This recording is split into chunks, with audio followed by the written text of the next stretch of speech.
नमस्कार दोस्तों, कैसे हो आप सब। मेरे चैनल में आपका स्वागत है। तो आज आपको दिख ही रहा है मैं जैसे कि तैयार हो गई हूँ बिल्कुल। तो मैं जा रही हूँ भागवत सुनने। आजकल पहाड़ों में लगे हैं सब तरफ भागवत, तो कथा सुनने के लिए मैं जा रही हूँ। आप लोग भी बने रहिए मेरे साथ। जहाँ मैं आज भागवत सुनने जा रही हूँ वो यहाँ से बहुत दूर है, तो हमें पैदल जाना है। अभी बजे हैं 10, तो धूप भी लग गई है बहुत ज्यादा, लेकिन जाना है। और बीच में रास्ते में पड़ेगी नदी, पुल और यहाँ के प्राकृतिक दृश्य मैं आपको दिखा दूंगा। अब हम पहुँच गए हैं आम खेत से आगे को, बरला। ये बरला का गांव है। पढ़ने के लिए आना। हाँ, ये पुल है। ये बरला का गांव है।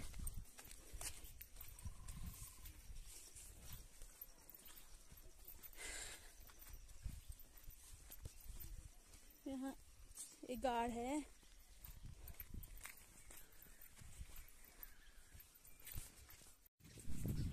यहाँ पर खेतों में काम कर रहे हैं, धान बो दिए हैं सबने। बारिश तो हुई नहीं है।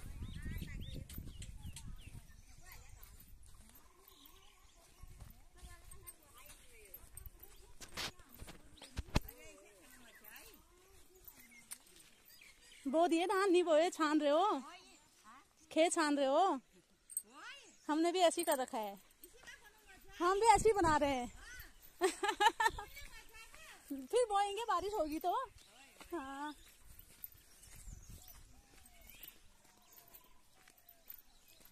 सब लोग खेत तैयार कर रहे हैं धान बोने के लिए। बारिश तो हुई नहीं है। भागवत में आगे दीदी लोग जा रहे हैं। ये बरला का गांव है।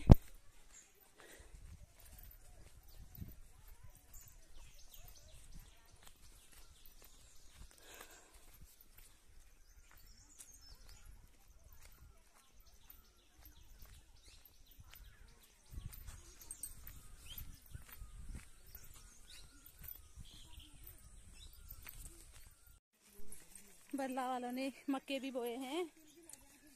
ये खेत बना रहे हैं। ठीक हो?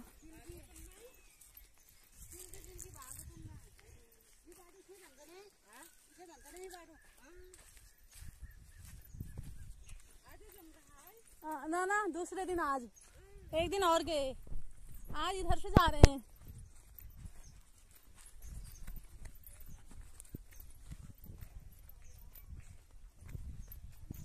देखिए मक्का बोए हुए हैं। यहाँ मक्के हो रहे हैं।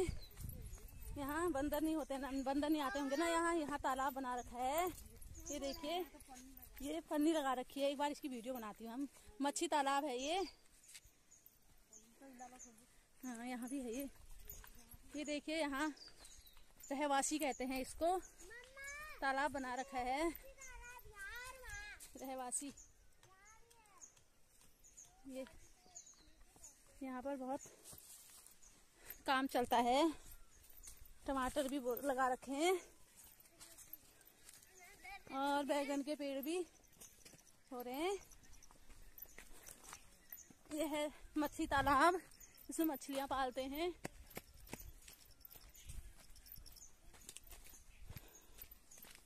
इस जगह को रहवासी कहते हैं यहाँ पर।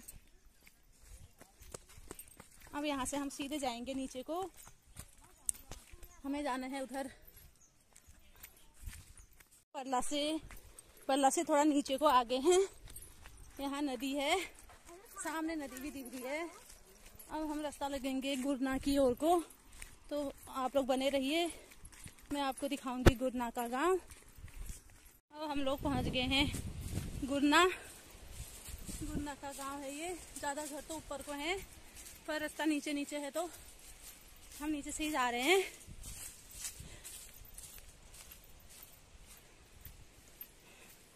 नदी के ही किनारे है ये गांव बिल्कुल।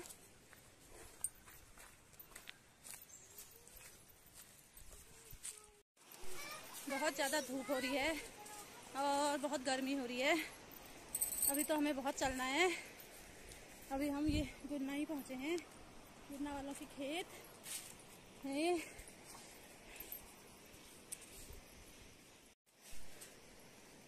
ये है गुन्ना का गांव, यहाँ के खेत, प्लेन खेत हैं यहाँ भी। अब हम पहुंच गए हैं पुल के पास। यह है पुल, यहाँ से उधर को मुहानी को रास्ता जाता है। पिछले बार हम जब आए थे तो इसी रास्ते आए थे, मुहानी के रास्ते। आज हम वारी आए हैं, तो आज हम इस रास्ते से आए हैं। अब हम यहाँ से ऊपर को जाएंगे सीधे। देखिए हम ऊपर पे है। ये 7 रूप धारण करके 7 बैलों को बांध दिया था भगवान महाराज। नग्न जीती के साथ भगवान का सानंद यह विवाह संपन्न हुआ। ये भगवान का 6ठा विवाह है महाराज। एक थी महारानी श्रुति कीर्ति, जो भगवान श्री कृष्ण को अपना पुत्र मानती थी। मानना अलग बात होता है महाराज, परंतु पुत्र तो वह देवकी के ही कहलाएंगे। अपना वात्सल्य भाव पुष्ट करने के लिए अपनी पुत्री भद्रा नाम की राजकुमारी का विवाह भगवान ने से करवाया। उन्होंने अपना दामाद बना लिया, और दामाद भी पुत्र के समान के तुल्य होता है महाराज। इसलिए उन्होंने भगवान को अपना दामाद बना करके अपना वात्सल्य को शांत कराया, संतुष्ट करने के लिए भगवान को अपना दामाद बनाया। ऐसे हुआ भगवान का 7वां विवाह। एक चक्र में मछली बधी हुई थी, और जो चक्र घूम रहा था उसका प्रतिबिंब पानी में देख करके बाण से उसका लक्ष्य भेदन करना था महाराज। जो उस लक्ष्य का भेदन करेगा उसके साथ लक्ष्मणा जी का विवाह होगा। भगवान ने यह प्रण पूरा किया। उस स्वयंवर में अर्जुन भी थे, अर्जुन ने भी अनुसंधान किया था, परंतु महाराज मछली को छूता हुआ वह बाण निकल गया। भगवान ने वह लक्ष्य भेदन हुआ, और भगवान का यह 8वां विवाह हुआ लक्ष्मणा जी के साथ। और इस प्रकार से भगवान का यह 8वां विवाह हुआ महाराज। तो अलग अलग ढंग से हुए, परंतु 16,000 विवाह एक ही मंडप में हुए थे। 8 विवाह तो अलग अलग हुए थे, और 16,000 विवाह एक ही मंडप में हुए थे। ये कैसे हो गया महाराज? इतनी राजकुमारियां एक साथ कहां से मिल गई? तब महाराज सुखदेव जी कहते हैं कि हे राजन, एक नरकासुर नाम का एक दैत्य था। तो आनंद से सब लोग रहो और सभी को आनंदित रहने दो। यही भगवान सारी पृथ्वी के प्राणी को अपना परिवार मानो, यही संदेश भगवान यहाँ पर दे रहे हैं। जब हम मौन होते हैं, उत्तर नहीं देते हैं, तो लोग हमें कायर समझने लगते हैं। तो शिशुपाल गाली दे रहा है, गोविंद सुन रहे हैं। शिशुपाल ने समझ लिया कि यह डरपोक है, यह कायर है, जवाब देने नहीं बन रहा है। लेकिन विश्व समुदाय को भगवान ने अपने पक्ष में ले लिया और अपनी सहनशीलता को दिखा रहे हैं, परंतु कोई हमारी सहनशीलता। इस प्रकार से भगवान ने समस्त दुष्ट दुराचारियों को अंत करके धर्म की ध्वजा को लहराया। अब बोले, तुम क्या सुनना चाहते हो? तो परीक्षित ने हाथ जोड़कर कहा, महाराज, प्रभु का एक नाम है दीन बंधु, पर आपने ऐसा कोई चरित्र हमें नहीं सुनाया जिससे प्रभु दीन बंधुता का दर्शन प्राप्त होता हो। ऐसा कोई चरित्र हो तो वह हमें सुनाने, जिससे भगवान की दीन बंधुता दिखाई पड़े। तब सुखदेव जी कहते हैं कि सुदामा जी उनको याद आ जाते हैं महाराज, और जिसमें भगवान की दीन बंधुता दिखाई देती है।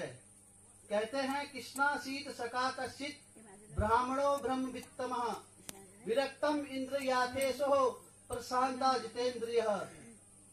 सुदामा जी का चरित्र भगवान में बहुत अद्भुत है महाराज। 2 सुदामा जी का चरित्र भगवान में बहुत अद्भुत है। 2 अध्यायों में सुदामा जी कौन है, ब्राह्मण हैं। 2 अध्यायों में महाराज सुदामा चरित्र का वर्णन किया गया है। सुदामा जी कौन है? ब्राह्मण हैं, ब्रह्म ज्ञानी हैं, प्रशांत आत्मा हैं, पर जितेंद्रिय हैं और द्वारिकाधीश के घनिष्ठ मित्र हैं महाराज। जिनका नाम सुदामा क्यों पड़ा? जिसके पास सुंदर दाम हो उसका नाम सुदामा होता है महाराज। हम जो दाम कमाते हैं, कमाने में खून पसीना बहाते हैं, खून पसीना बहा करके हम ज्यादा कमा लेते हैं तो और ज्यादा टेंशन में चले जाते हैं महाराज। धरती में गाड़ देते हैं। कमाना उतना ही ठीक है जितना हम सुरक्षित कर सकें।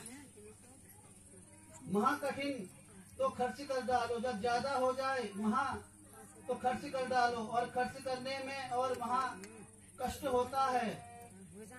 आये दुखम भये दुखम दुखम च परीक्षणे।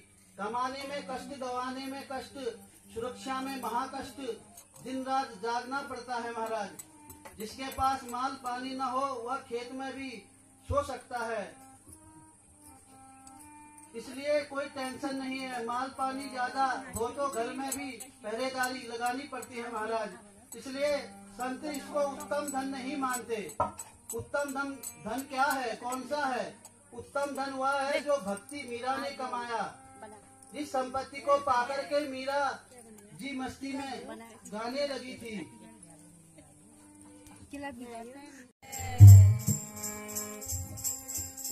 देखो देखो ये गरीबी,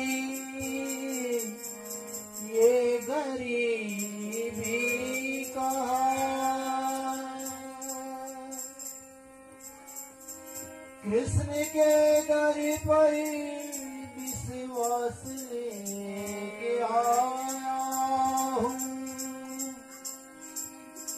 बचपन का यार है मेरा साथ,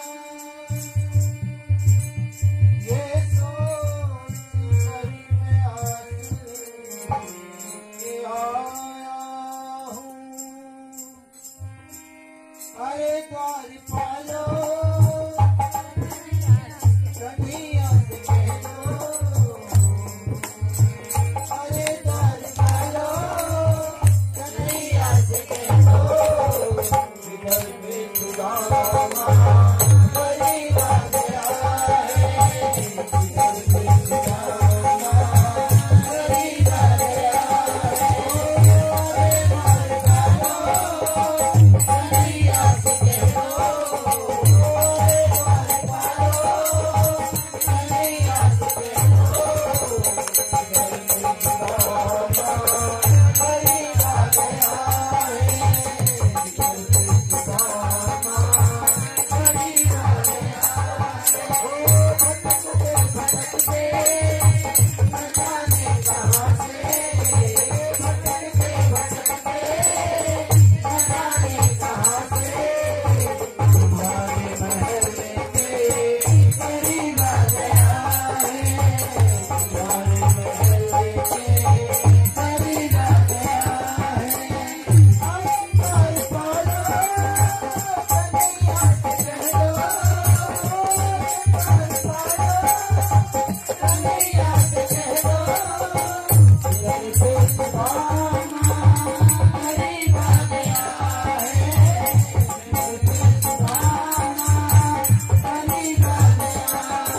अंतर पालो कन्हैया से कह दो, अरे द्वार पालो कन्हैया से कह दो, घर पे सुदामा करीब आ गया है, घर पे सुदामा करीब आ गया है।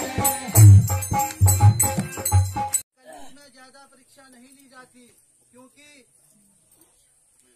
परीक्षार्थी केवल हरि नाम सुमिरन करने से ही महाराज भगवान प्राप्त हो जाते हैं। और सतयुग, द्वापर, त्रेता युग में तो महाराज हमारे भक्त बहुत हुए। अब कलयुग में यदि हम वैसी परीक्षा लेंगे तो भगवान एक भी भक्त मिलने वाला नहीं है। इसलिए इतना आरक्षण दे दिया, इतनी छूट दे दी। बस भगवान ने भजन, जो भगवान का भजन करता है ठाकुर जी तुरंत रीझ जाते हैं। और महाराज इस प्रकार से भगवान, जो हमें भगवान का नित्य नैमित्तिक चिंतन करना चाहिए और भगवान तिलक लगाना चाहिए, जनेऊ पहनना चाहिए, चुटिया रखनी चाहिए, तो ठाकुर जी इतने में ही प्रसन्न हो जाते हैं। और भगवान, जो भगवान का भजन कर लेता है उसको भगवान अपना भक्त बना लेते हैं। तो सरकार केवल आपको, इसलिए हमें परमात्मा का नित्य नैमित्तिक भगवान का ध्यान करना चाहिए, भगवान की माला का जप करना चाहिए, भगवान का संकीर्तन करना चाहिए। इस प्रकार हमें तिलक लगाना चाहिए। तो भगवान कहते हैं, इसलिए भेष का बड़ा ही महत्व होता है। हमें सुंदर भेष धारण करके भगवान का चिंतन करना चाहिए, तिलक लगाकर धारण करना चाहिए और चुटिया रखनी चाहिए। यह तो हिंदू धर्म का प्रतीक चिन्ह होता है। शिखा मंत्र भी हम त्याग चुके हैं आजकल। ठाकुर जी का कोई चिन्ह हम धारण नहीं करते हैं। भगवान कृपा करेंगे, कैसे करें? इसलिए कलयुग में इतना सब हमें खूब लाभ दीजिए। अन्य युगों में प्राणी उत्साह प्रचार अनेक प्रार्थनाएं करनी पड़ती थी, कलयुग में जन्म लेना ताकि फटाफट आपका भजन करके अपना जल्दी ही कल्याण कर ले। नहीं तो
हम पहुंच गए हैं, भागवतों से वापस आ रहे हैं और बहुत ज्यादा थकान हो गई है। ये दीदी बैठे हैं, ये घास ला रहे हैं इतनी दूर खिड़की से, हम पैदल ही नहीं चल पा रहे हैं। ये नीचे जरूर ये ला रहे हैं घास, बुराई की दीदी ये बाय बाय बोल रहे हैं। ये दीदी भी थक गए हैं, ये बाय बाय अब बाय बोल रहे हैं, थकान लग गई है। ये भावना और उम्मू भी बहुत ही थक गई है। ये घास ला रहे हैं ये तो मिलते हैं नेक्स्ट ब्लॉग में, तब तक के लिए बाय बाय।